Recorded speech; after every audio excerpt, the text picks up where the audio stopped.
Thanks, Haochen. So yeah, my pleasure to introduce Haochen Xie. He's a project leader at Team Dragon and AnchorZ. Comes from a background programming language and theory, and he's leading the Team Dragon of AnchorZ, whose mission is to change the world's perception of user authentication within the next decade through AnchorZ's innovative personal technology. So, Haochen Xie, over to you. Thank you for the introduction, Nicholas. Please, I would like to have your time for us to introduce our technology that we use to power our personal authentication system. The title is quite long, so I actually have done a recap slide to decompose it a little bit. So let me read it. The title says, an approach to dynamically integrate heterogeneous AI components in a multimodal user authentication system use case. So here we're going to introduce with this work, we would like to introduce a concrete approach to integrate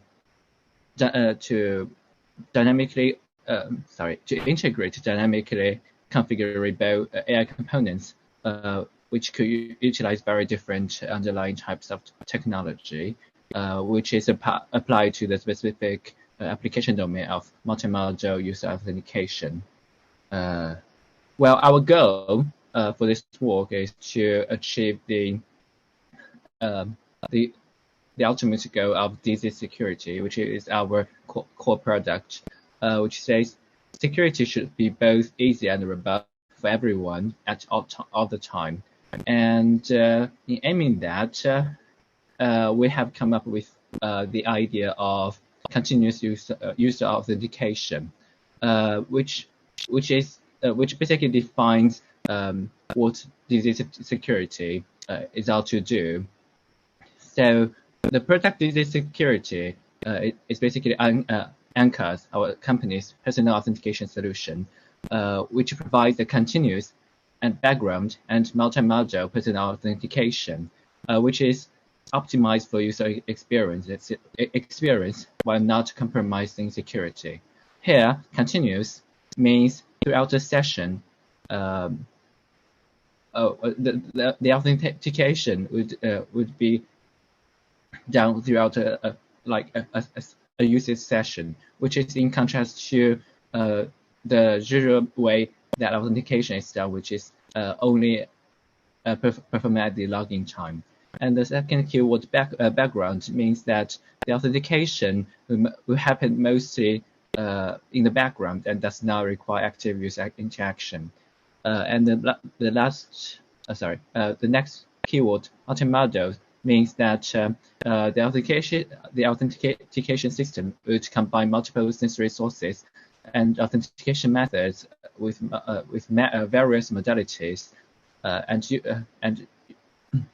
and utilize a special algorithm to integrate the results of them together dynamically to achieve the personal authentication task. And here, by personal authentication, we mean the authentication of human users to computer systems. Well, for example, personal computers, smartphones, like ticket gates, and so forth. So, in order to solve this problem, the first step we have taken is to build like a basic view of what the problem domain would like. So the overview I'm showing here gives an idea about how we see the problem that we're trying to solve. So we basically model our problem as a physical system, which gives a few key observations here. The first one is that being a type of physical system, inherently, there are a lot of system uncertainties, and which basically means there's no, there does not exist a perfect solution. And also, since we are utilizing multiple sensory inputs, and most of them, those inputs are very quite low information quality and density. Thus, there is the need to perform information isolation and extraction, but as of our age, we have the various kind of technologies, especially machine learning, that we could utilize. And also here, because we are utilizing multiple types of the input, sensory input, we have to integrate many types of algorithms together as well. And the combinations of those algorithms and sensory sources actually vary from device to device. And our goal here is to achieve user authentication, which means our output will be a singular output. That means there's a necessity for information integration, and there is a very, very huge design space. Also, the input space, which means the input to the system or the authentication algorithm, if you like, is very, very large. So it's almost impossible to perfectly classify all the system inputs. Thus, it's also very difficult to evaluate system performance. So I'm going to walk through our current approach that we take to tackle this simply quite difficult question and complicated question. Our approach, step one, would be decompose the system. So basically here, we have, because we have modeled the system as a cyber physical system, we have built such a decomposition of the system, where basically just one question. Could you see my cursor here?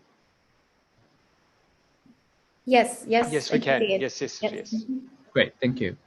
So in this diagram, the side will be the cyber world, where the sensors and the user and the physical world will sit.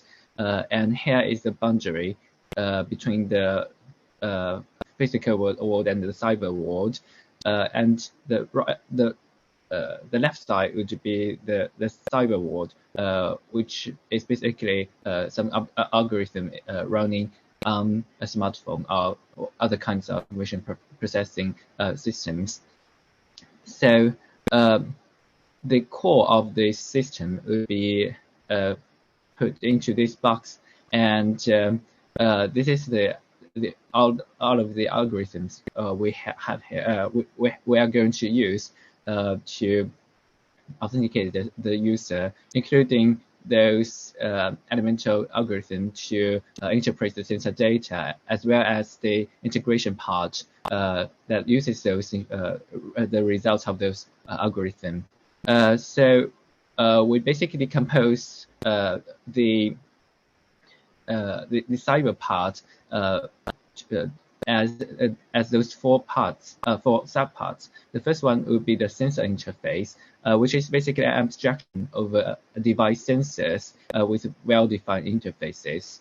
And the second part would be those U symbols, which are elemental information processing units, which performs information isolation and extraction from the information provided by sensory from the sensors, which usually utilize machine learning-based algorithm.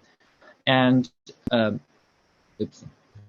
the leftmost, we have the integrated authentication algorithm, which is the part that utilizes the information of all of the output from those elemental information processing units and combining them together to give a simple output. And sitting between this integrated authentication algorithm and the elemental information processing units are what we call elemental module interface, which is an abstraction over those algorithm and sensor dependent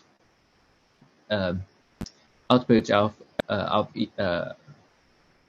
information elemental information processing units. Well, because elemental information processing unit is quite long, so we basically shorten that to EIPUs in these slides. In this way, because we are having this elemental modular interface,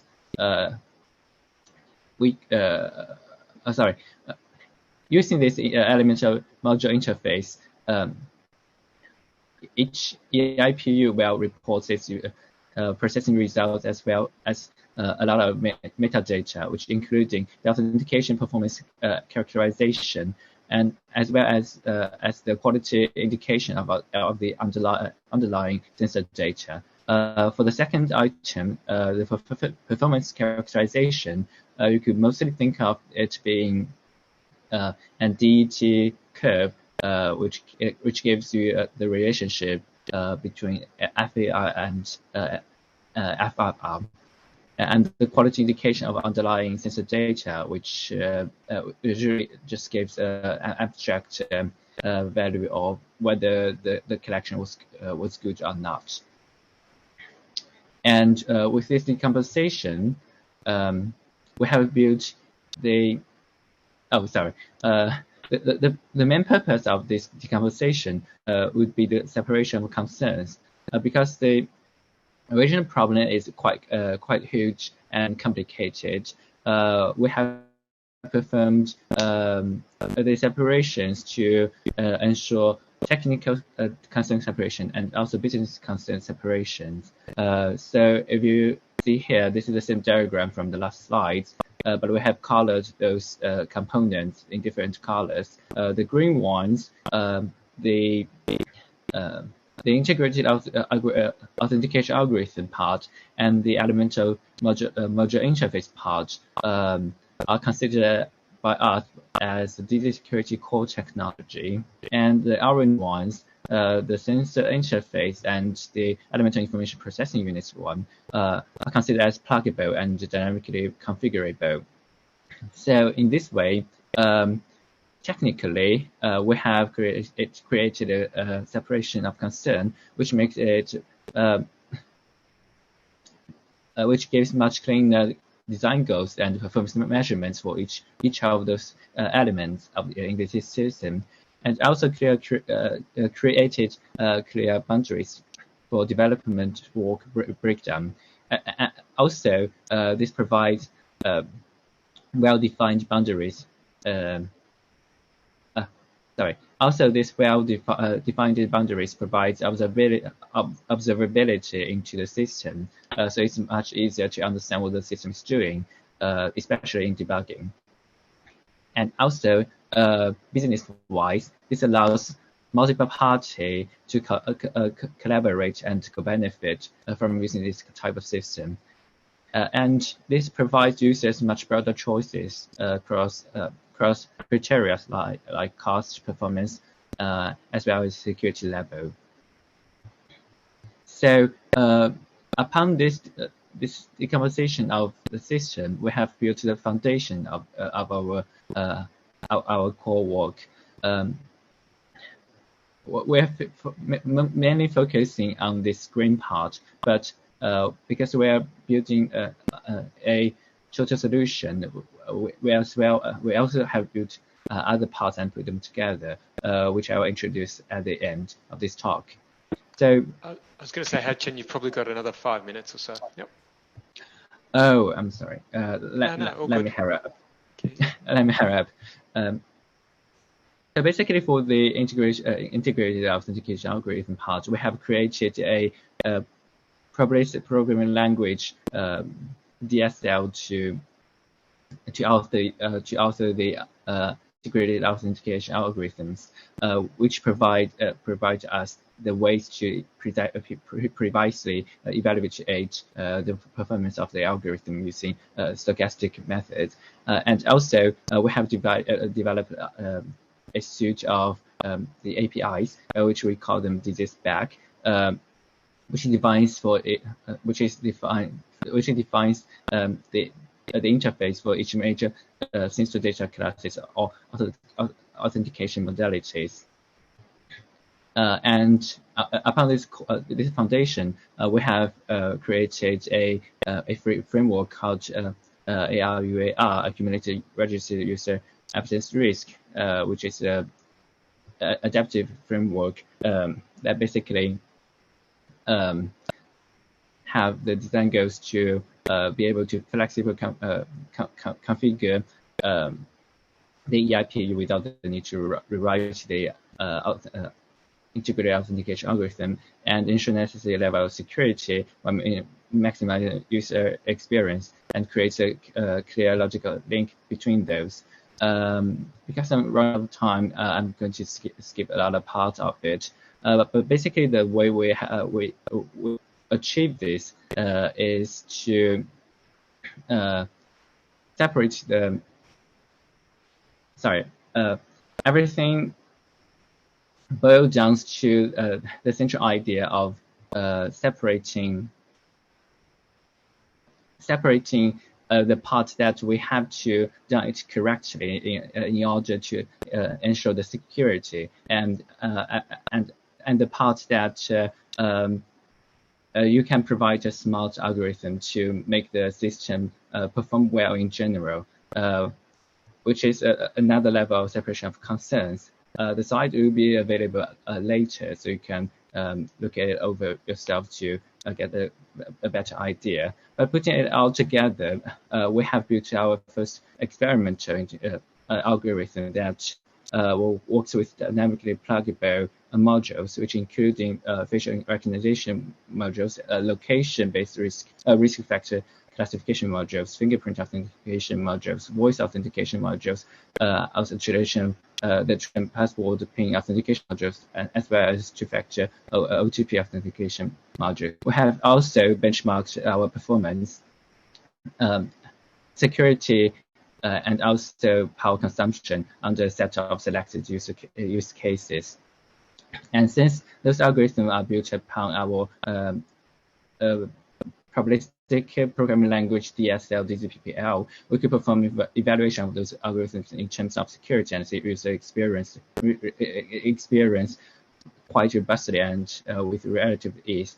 And we could do this against a wide range of EIPU configurations and user scenarios.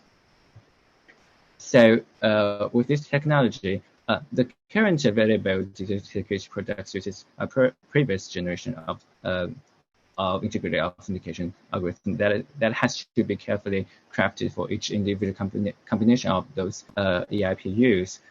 Using this last generation of technology, we already have a product called DZPass that authenticates the user with their smartphone and unlock or lock their PC accordingly. And with our new work using DZPPL and ARUAR, we are expecting our first products that use this style of dynamically configured algorithm to be available in Q2 2022, and we're expected to open up our system and have make it possible for third-party integration around Q2 2022 to Q1 2023, and looking to the future with this work as one of those cornerstones, we're trying to build a strongly established identity-centric, trustworthy computing platform, which is expected to launch by Q3 2022. And just to recap, with this type of technology, we would like to achieve a society where information security will be easy and robust for everyone at all time. Thank you for your time. I'm glad to take any question.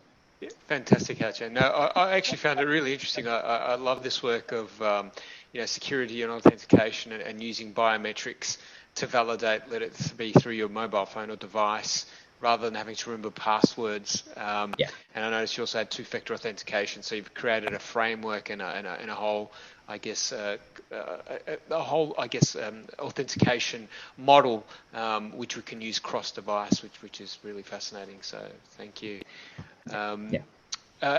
Just a quick question, I guess, from myself. Have you Sure. tested on hardware now? Like which hardware you've used specifically at this point in time for your biometric authentication?